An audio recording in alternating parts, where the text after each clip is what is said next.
অনেক ওয়াজ করছে এক সময়। তখন দুই ভাই ওয়াজ করতাম একসঙ্গে, আবার শুয়ে শুয়ে গল্প করতাম। আল্লাহ তাকে অনেক উপরে নিয়ে গেছে। ওরা ফায়না এলাকা জিকরা, আল্লাহ আরও সম্মান দাঁড় করুক, জোরে কেন আমিন। আমার অনেক ছোট, আমাকে দেখে দেখে ওয়াজ শুরু করছিল।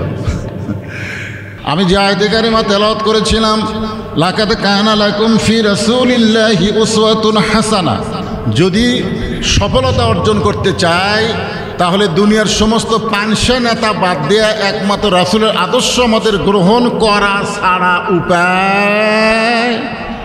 এই জন্য সকলে একটু আমার সঙ্গে বলেন, উপায় নাই রে, উপায় নাই রে, উপায় নাই, নবী বিনে অন্য কোনো নেতা নাই। আমার নেতা তোমার নেতা বিশ্বনবী মুস্তাফা। আলহামদুলিল্লাহ, যে বছর রাসূল মেরাজ করেছেন সেই বছর রাসূলের জীবনে 3টা কষ্ট গেছে। কয়টা? 1 নম্বর কষ্ট হলো চাচা আবু তালেব মারা গেছে। আল্লাহ রাসূল বলেছেন, মায়ের পেটে থাকা অবস্থায় আমি এতিম ছিলাম, কিন্তু দুনিয়াতে আসার পরে আমি এতিম ছিলাম না। অথচ আল্লাহ কোরআনে বলেছেন, আলাম ইয়াজিদিকা ইয়াতীমান ফাআওয়া, আপনাকে আমি এতিম হিসাবে পাইছি। আর নবী বলতেছেন, মায়ের পেটে থাকা অবস্থায় আমি এতিম ছিলাম, কিন্তু দুনিয়াতে আসার পরে আমি এতিম ছিলাম না। সাহাবারা বললেন, হুজুর কেমনে এতিম ছিলাম না? রাসূল বললেন, ভাগ্যগুণ এমন একটা চাচা পাইছি, যেই চাচা আমাকে এমন আদর দিয়া, দয়া দিয়া, মহব্বত দিয়া লালন পালন করেছে, আমার যে বাবা নাই এটা আমি কখনো বুঝতেই পারিনি। সুবহানাল্লাহ, জোরে বলেন। তাহলে আবু তালেব রাসূলকে কেমন লালন পালন করেছেন? এরপরও আবু তালেবকে জাহান্নামের আগুনে পড়তে হবে, কারণ আবু তালেব রাসূলকে ভালোবেসেছেন কিন্তু রাসূলকে অনুসরণ করেনি। আমার কথা কি বুঝলেন? আপনারা যতই নবীকে মহব্বত করেন, ইয়া নবী সালাম আলাইকে বলে যতই কান্দাকাটি করেন, আবু তালেবের মতো রাসূলকে মহব্বত কেউ করে নাই। রাসূল নিজে বলেছেন, আমার বাবা না থাকার পরেও বাবা নাই এটা আমি বুঝতে পারিনি। এরপরেও রাসূলের সিরাতকে, রাসূলের অনুসরণ গ্রহণ করা না করার কারণে সে জাহান্নামের আগুনে পুড়বে। চিন্তা করছেন? সেই চাচা দুনিয়া থেকে বিদায় নিলেন। কিছুদিন পরেই রাসূলের দরদের বিবি খাদিজাতুল কুবরা দুনিয়া থেকে বিদায় নিলেন। কিছুদিন পরে রাসূল চলে গেলেন তায়েফের ময়দানে। আল্লাহ রাসূলের জীবনের সবচাইতে কষ্টকর মুহূর্ত হলো তায়েফের ময়দান। সেই তায়েফের ময়দানে গিয়ে রাসূল রক্তাক্ত হলেন। আল্লাহ রাসূলের শুধু মুখ ছাড়া, এই চেহারা ছাড়া রাসূলের দেহের এমন কোনো জায়গা ছিল না যে জায়গায় ওরা পাথর মারেনি, খালি চেহারার মধ্যে। মা আয়েশা রাদিয়াল্লাহু তাআলা বর্ণনা করেন, আমি একদিন রাসূলকে গোসল করাতেছিলাম। গোসল করানোর সময় রাসূলের মুখের দিকে তাকাই আর শরীরের দিকে তাকাই। এক সময় আয়েশা বললেন, ইয়া রাসূলুল্লাহ, আপনার কি কোনোদিন বসন্ত ব্যারাম হয়েছিল? বসন্ত ব্যারাম?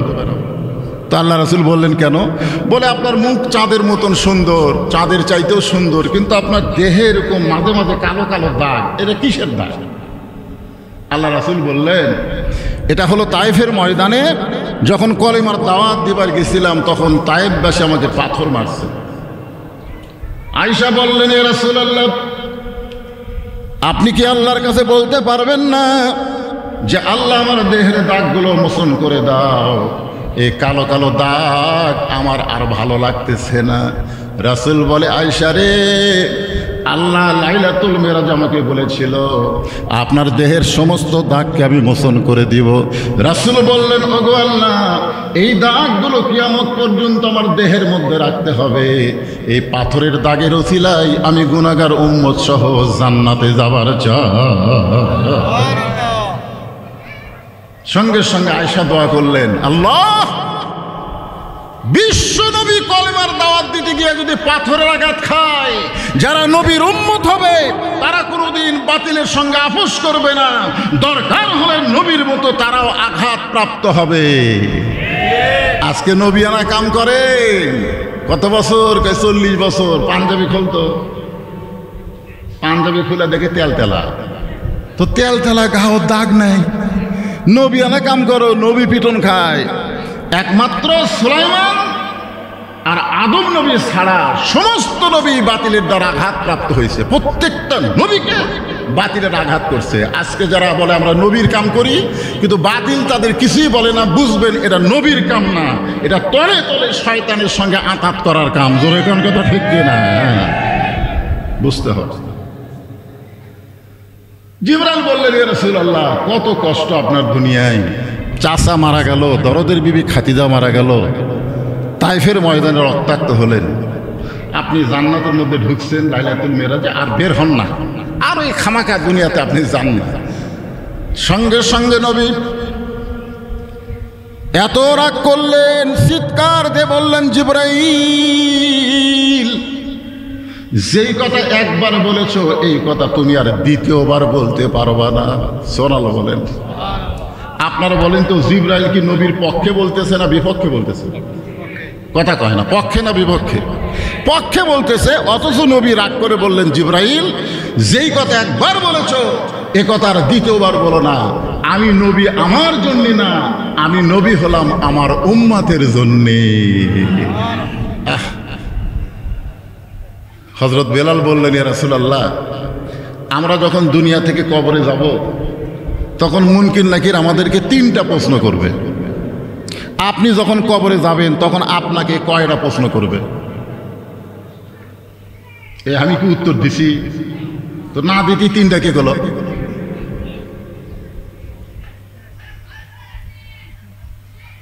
একজন সাহাবী হযরত বেলাল, তিনি নবীকে প্রশ্ন করতেছে, ইয়া রাসূলুল্লাহ, আমরা যখন কবরে যাব, মুসলমান যখন কবরে যাবে, মুসলমানদেরকে কয়টা প্রশ্ন করা হবে?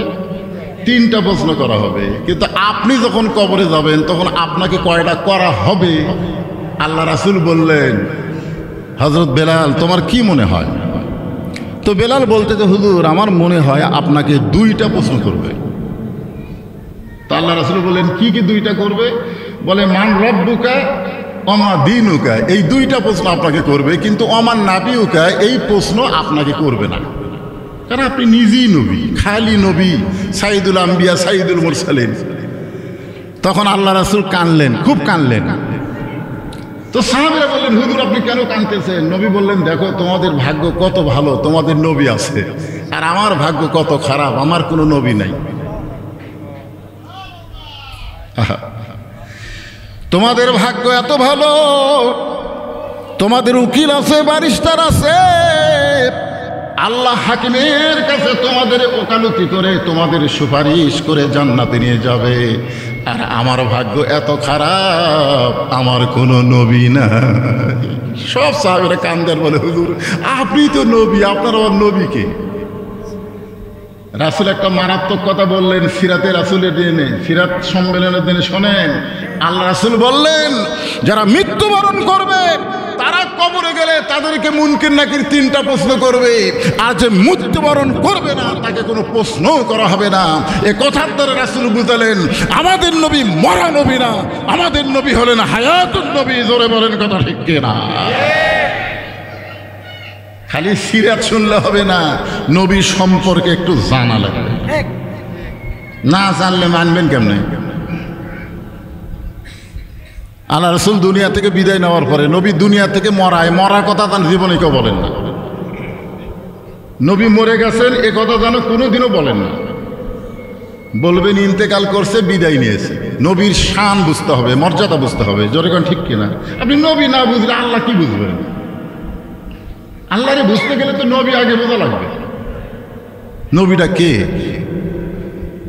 তো আল্লাহ রাসূল দুনিয়া থেকে যখন বিদায় নিলেন তখন কতকগুলো মহিলা উম্মাহাতুল মুমিনিন 6 লক্ষ হাদিসের হাফেজা মা আয়েশার সাথে দেখা করলেন।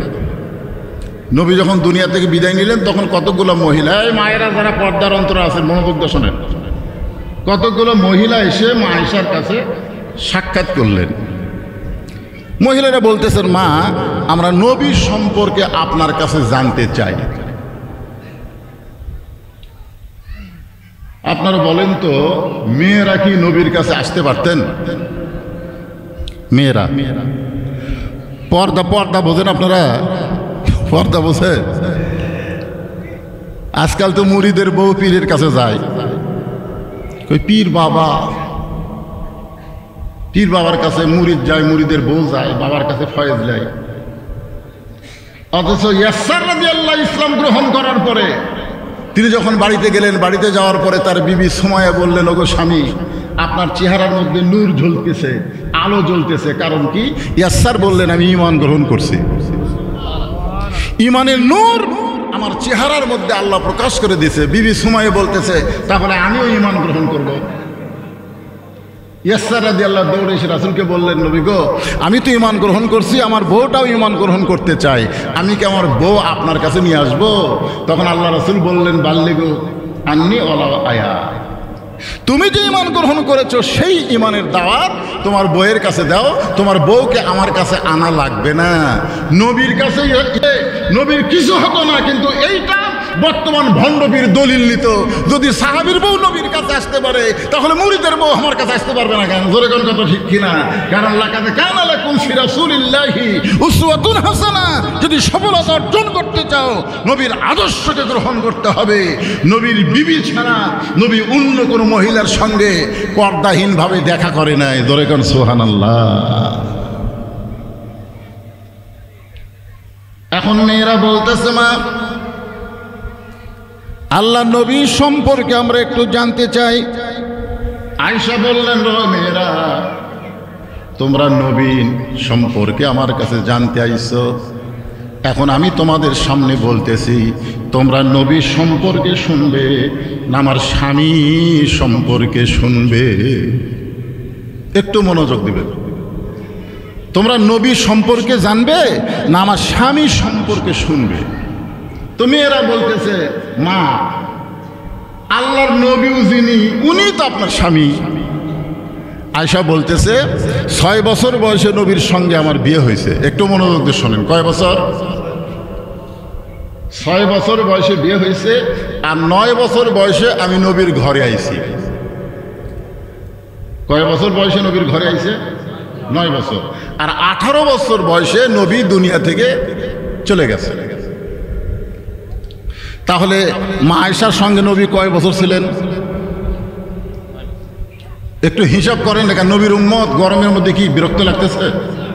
একটু হিসাব করেন। 6 বছর বয়সে বিয়ে হয়েছে, 9 বছরে নবীর সংসার আইছে, 18 বছরে নবী দুনিয়া থেকে বিদায় হয়ে গেছে। তাহলে মাঝখানে 9 বছর। মা আয়েশা বললেন, এই 9 বছরে আমি নবী কি দেখেছি মাত্র 3 বার, আর আমার স্বামীকে দেখেছি আমি হাজার হাজার বার। এখন তোমরা কি নবী সম্পর্কে শুনবে না স্বামী সম্পর্কে শুনবে? আপনাদের কি ধারণা আমাদের নবী কি অতি মানব না আমাদের মতোই? অনেকে বলে আমরাও যা নবী হতে, আমরাও যা নবী হতে। এক বক্তা ওয়াজ করতে বলতেছে, আমরা মাটির তৈরি, নবীও মাটির তৈরি। তখন সাইড থেকে একদিন বলতেছে, তাহলে আমরা যা নবীও তাই রে। 400 রোজ গ্রহ তারা, তারি নূরের ইশারা, নইলে যে অন্ধকারে ডুবিত এই ধরণী। সবাই বলেন নবী মোর পরশমণি, নবী মোর সোনার খনি, নবী নাম ভাবে যেজন সেই তো দোজাহানের ধনী। নবী যখন স্বামী ছিলেন, পৃথিবীর শ্রেষ্ঠ স্বামী ছিলেন। আমরা যতই স্বামী হই না কেন, আমার নবীর মতো ভালো স্বামী পৃথিবীর কেউ হতে পারে নাই। আল্লাহর নবী যখন নবী ছিলেন, পৃথিবীর শ্রেষ্ঠ নবী ছিলেন। নবী যখন বদরের জিহাদে যাচ্ছেন, পৃথিবীর শ্রেষ্ঠ সেনাপতি। আল্লাহ নবী যখন না খেয়েছিলেন, নবীর মতন না খেয়ে কেউ থাকে নাই। ক্ষুধার জ্বালায় নবী পেটে পাথর বাঁধছেন।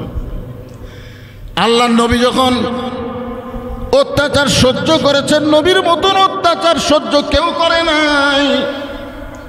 আবার আল্লাহর নবী যখন নানা হয়েছেন, নবীর মতন শ্রেষ্ঠ নানা এই দুনিয়াতে কেউ হবার পারে নাই। আবার নবী যখন শ্বশুর হয়েছেন, ওসমান রাদিয়াল্লাহু বলেন, দুনিয়ার কে কেমন শ্বশুর পাইছো জানি না, কিন্তু আমি এমন একজন শ্বশুর পাইছি, তার মতন ভালো শ্বশুর এই দুনিয়াতে আর কারো নাই। জোরে কান সুবহানাল্লাহ। আপনি যেই দিকে যাবেন সেই দিকে আমাদের নবী শ্রেষ্ঠ। যার কারণে আল্লাহ বললেন, ওগো রাসূল, মা আতাকুমুর রাসূলু ফাখুযুহু ওয়া মা নাহাকুম আনহু ফান্তাহু। আপনি যেইটা করবেন সেইটাই করা আপনার উম্মতের জন্য ফরজ হয়ে যাবে, আর আপনি যেইটা নিষেধ করবেন সেইটা তাদের জন্য হারাম হয়ে যাবে। এই মনোযোগ দিয়ে শোনেন, নবী যা করেছেন সেটা আমাদের জন্য করা কি ফরজ? জোরে কোন করা কি? মা আতাকুমুর রাসূলু ফাখুযুহু মানে তোমরা সেটা গ্রহণ করো, আমা নাহাকুম আনহু ফান্তাহু, নবী যেটা নিষেধ করেছে সেটা তোমরা বর্জন করো। নবী শুধু কলেমার দাওয়াত দেয় নাই, নবী এক সময় গভীর রাত্রে মক্কা ছেড়ে মদিনায় হিজরতও করেছে। জোরে কোন কথা ঠিক কিনা ভাইজান? হিজরতও করেছে। আহারে,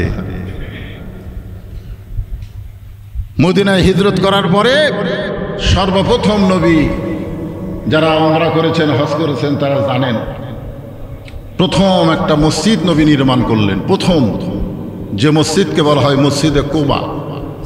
নাম কি? মসজিদে কুবা। আল্লাহ রাসূল বলেছেন, আমার নির্মিত প্রথম মসজিদে কেউ যদি 2 রাকাত নামাজ আদায় করে, আল্লাহ এত খুশি হয় তার আমল নামায় একটা ওমরা হজের সওয়াব দিয়ে দেয়। সুবহানাল্লাহ। জোরে কন না কেন? আরে আপনি করতে পারবেন তো? একটু জোরে মহব্বতে সুবহানাল্লাহ কন। আপনাকেও আল্লাহ হয়তো হজ করার সুযোগ না দিলে ওমরা করার তৌফিক দিয়ে দিবে। সুবহানাল্লাহ বলেন। এই মসজিদে কুবা নবী নির্মাণ করলেন। নির্মাণ করার কারণ হলো নবুয়তের 10ম বৎসরে মেরাজ হয়েছে। সেই মেরাজে আল্লাহ তাআলা নবীকে 5 ওয়াক্ত নামাজ দিয়েছে। নবী নামাজ নিয়ে মক্কায় চলে আসলেন। 5 ওয়াক্ত নামাজ পাওয়ার পরে নবী 3 বছর মক্কায় থাকলেন। গোপনে গোপনে নবী সাহাবীদের নিয়ে নামাজ পড়েন। আর কোরআন শরীফের মধ্যে আল্লাহ বলেছেন, আকিমুস সালাত, নামাজ কায়েম করো। গভীর রাত্রে নবী বললেন, আল্লাহ, কোরআনে যত জায়গায় তুমি নামাজের কথা বলেছ, প্রত্যেক জায়গায় বলেছ নামাজ কায়েম করো, কিন্তু নামাজ কায়েম তো মক্কায় করা যায় না। নামাজ কায়েম করতে গেলে আজান দেওয়া লাগবে। আজান দেওয়ার পরে সবাই চলে আসবে, একজন ইমাম হবে, মুয়াজ্জিন আকামত দেবে, তারপরে নামাজ কায়েম হবে। কিন্তু আল্লাহর নবী, নামাজ কায়েমের কথা আপনি বারবার বলতেছেন আল্লাহ, কিন্তু আমি তো নামাজ কায়েম করতে পারি না। তাহলে এরকম চোরের মতন নামাজ পড়লে কি হবে? আল্লাহ বলতেছেন, আপনি যেভাবে নামাজ আদায় করতেছেন মক্কায়, এটার নাম হলো ইকরাউস সালাত, নামাজ পড়া। কিন্তু নামাজ পড়ার জন্যে তো আমি আপনাকে পাঠাইনি, নামাজকে কায়েম করার জন্যে পাঠাইছি। বর্তমানে আপনাদের জোগাড় বাড়াই আমরা মসজিদে এশার নামাজ পড়লাম, এইটা কিন্তু নামাজ কায়েম হলো না। কারণ আমরা যখন নামাজ পড়লাম তখন আমাদের মুসলমান দাবি করা কিছু মানুষ বাহিরে হট্টগোল সরগোল করলো। জোরে কোন কথা ঠিক কিনা? নামাজ পড়া অবস্থায় শোনা গেল ওরা রাস্তার মধ্যে সরগোল করতেছে। জিজ্ঞাসা করেন, এশার নামাজ পড়ে তোমার নাম কি? বলে, আমার নাম হলো আব্দুল্লাহ। আরেকজনকে জিজ্ঞাসা করলেন, তোমার নাম কি? বলে, আমার নাম হলো আব্দুর রহমান। তোমার নাম আব্দুল্লাহ, আব্দুর রহমান, অথচ এশার নামাজ মসজিদে হয়ে গেল, তোমার খবর কি? বলে, আমি মুসলমান আছি কিন্তু আমি নামাজ পড়ি না।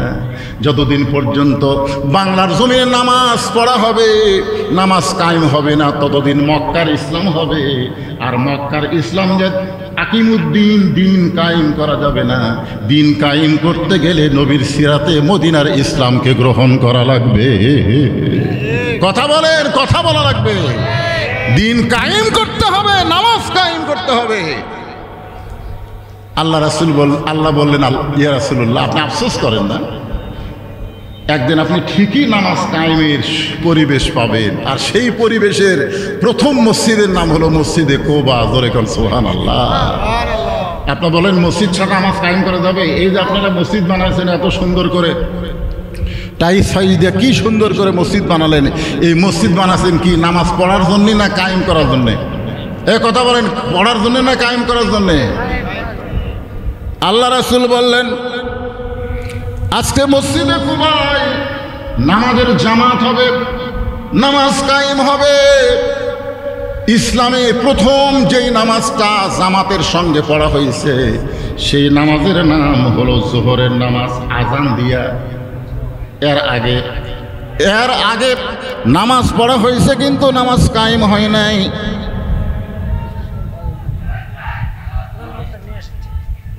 কে আসতেছে? আচ্ছা, প্রধান অতিথির আগমন, ফয়সাল পারভেজ সাহেবের আগমন, লিল্লাহে তাকবীর। তোমরা এখন তাকবীর বন্ধ করে দাও, প্রধান অতিথি টেজ নিয়ে আসো। গুরুত্বপূর্ণ আলোচনা হচ্ছে, খুব খেয়াল করবে। আমাদের আগামীতে বাংলাদেশে নামাজ কায়েমের পরিবেশ তৈরি করা লাগবে। নামাজ পড়ার পরিবেশ দিয়ে কাম হবি না। বুড়া হচ্ছে চামড়া ঢিল, আল্লাহর সাথে দিছে মিল।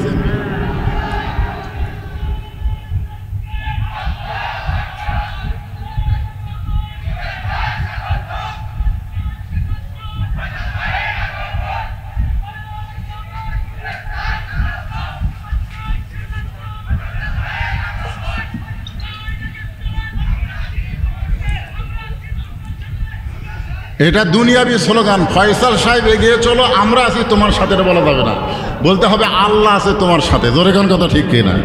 কথা কন না কেন? ফয়সাল তুমি এগিয়ে চলো, কে আছে তোমার সাথে? আরো জোরে বলেন। এটা দুনিয়াবি স্লোগান, মনোযোগ দেওয়া লাগবে। এখনকার কথাগুলো মনোযোগ না দিলে, মা আয়েশা কি বলতেছেন? আমি 9 বছরের নবীকে দেখছি মাত্র কয়বার? মাত্র। আর স্বামী হিসাবে দেখছি কতবার? এই কথার কোনোই গুরুত্ব দিলেন না। স্বামীকে দেখছি হাজার হাজার বার, আর নবী হিসাবে 9 বছরে দেখছি মাত্র 3 বার। এখানে আপনাদের বুঝাবার যাচ্ছি, যিনি নবী তিনি স্বামী, কিন্তু নবীর রূপ আলাদা, স্বামীর রূপ আলাদা, নানার রূপ আলাদা, আবার পিটন খাওয়ার সাইজ আলাদা, পিটন দেওয়ার সাইজ আলাদা। জোরে কর কথা ঠিক কিনা? মানে একই নবীর মধ্যে বহু রূপ। সেই জিনিসটা বুঝাইতে গিয়া প্রথম যেই নামাজ কায়েম হয়েছে আজান দিয়া, সেই নামাজের নাম হলো জোহরের নামাজ। জোরে বলেন কোন নামাজ? সর্বপ্রথম যিনি জামাত কায়েমের জন্য আজান দিয়েছে সেই মুয়াজ্জিনের নাম হলো হযরত বেলাল ইবনে রেবাব। আল্লাহ রাসূল বলেছেন, ও বেলাল তুমি আমার কাছে আসো। বেলাল যখন নবীর কাছে আসলেন, নবী বেলালের কপালে একটা চুমা দিয়ে বললেন, বেলাল তুমি কি জানো হাসরের ময়দানে তোমার মাথা আমার মাথার উপরে থাকবে? বেলাল ছোট বাচ্চার মতন কান্না শুরু করলেন, ইয়া রাসূলুল্লাহ আপনি হলেন বিশ্ব নবী, আপনার মাথার উপর আমার মাথা কেমনে থাকবে? আল্লাহ রাসূল বললেন, বেলাল শুধু তুমি নও, কিয়ামত পর্যন্ত যারা মসজিদে মুয়াজ্জিনি করবে, এই মুয়াজ্জিনের মাথাটা ইমামের মাথার চাইতে আল্লাহ উপরে রাখবে। এখন আপনারা বলেন তো, মুয়াজ্জিনের দাম কম না বেশি? সর্বপ্রথম এই মুয়াজ্জিন হযরত বেলাল। আবু বকর বলেছিল, ইয়া রাসূলুল্লাহ আমি মুয়াজ্জিন হবার চাই। উমর ফারুক বলেছিল, ইয়া রাসূলুল্লাহ আমি মুয়াজ্জিন হবার চাই। ওসমান বলেছিল, আমি মুয়াজ্জিন হবার চাই। কারণ এত বড় দামি ফজিলত কেউ হাতছাড়া করবার চায় না। রাসূল বলে, সাহাবীরা রে, আজানের মালিক যে আল্লাহ, আরশ থেকে সে আল্লাহ মুয়াজ্জিন নিযুক্ত করে দিয়েছে। আমি নবী আজানের মালিক না, আজানের মালিককে সে আল্লাহ মুয়াজ্জিনকে নিযুক্ত করে দিয়েছে। সেই মুয়াজ্জিন হলেন হযরত বেলাল। সমস্ত সাহাবী বেলালকে আঁকড়ে ধরে বলে, বেলাল তোমার মধ্যে এমন কি যোগ্যতা আছে যেই যোগ্যতার কারণে আল্লাহ তাআলা তোমাকে মুয়াজ্জিনের মতন বিশাল একটা পদ দিয়েছে?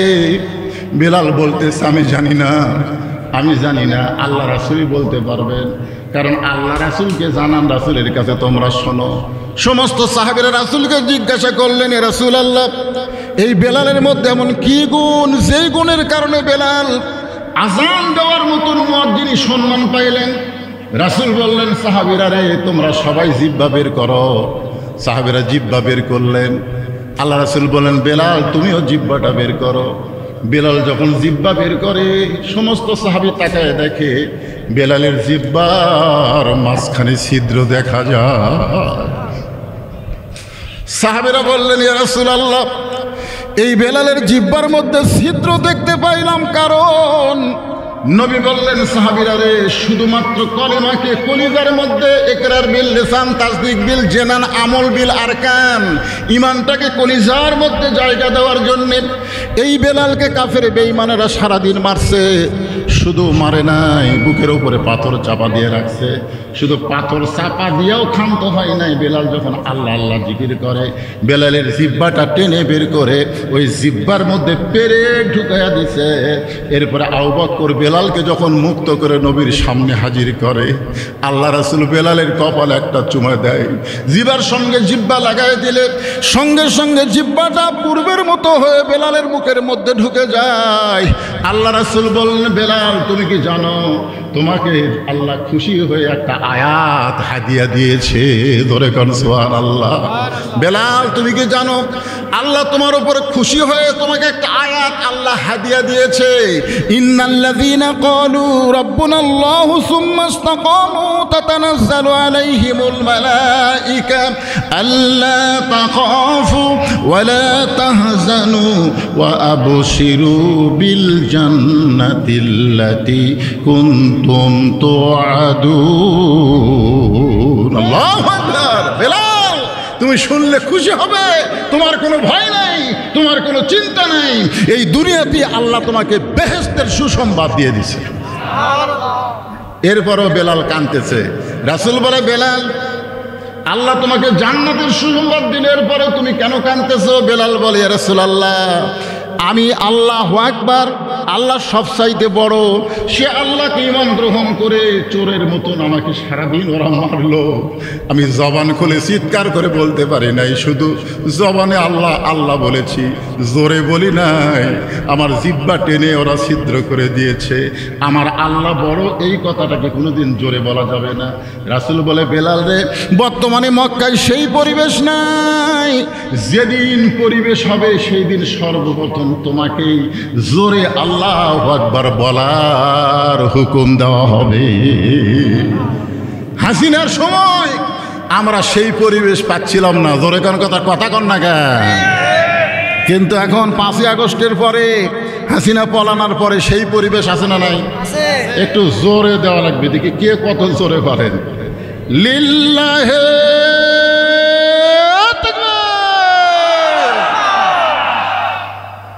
আসো আসো। আগে তকবীর দিলেই দুই একজন সাইড থেকে স্লিপ দেয়, তকবীর ছাড়া কেউ আস নাই। কারণ ওই শালারা হলো শয়তান, ওরকে কলিজার মধ্যে শয়তান বসে আছে। তকবীর দিলে কেন ছটফট ছটফট করে? কারণ শয়তান সব সহ্য করতে পারে, আল্লাহু আকবার সহ্য করতে পারে না। জোরে কর কথা, ঠিক কি না? যত জোরে তকবীর দিবা তত জোরে শয়তান, দূরে শয়তান পালায় যাবে।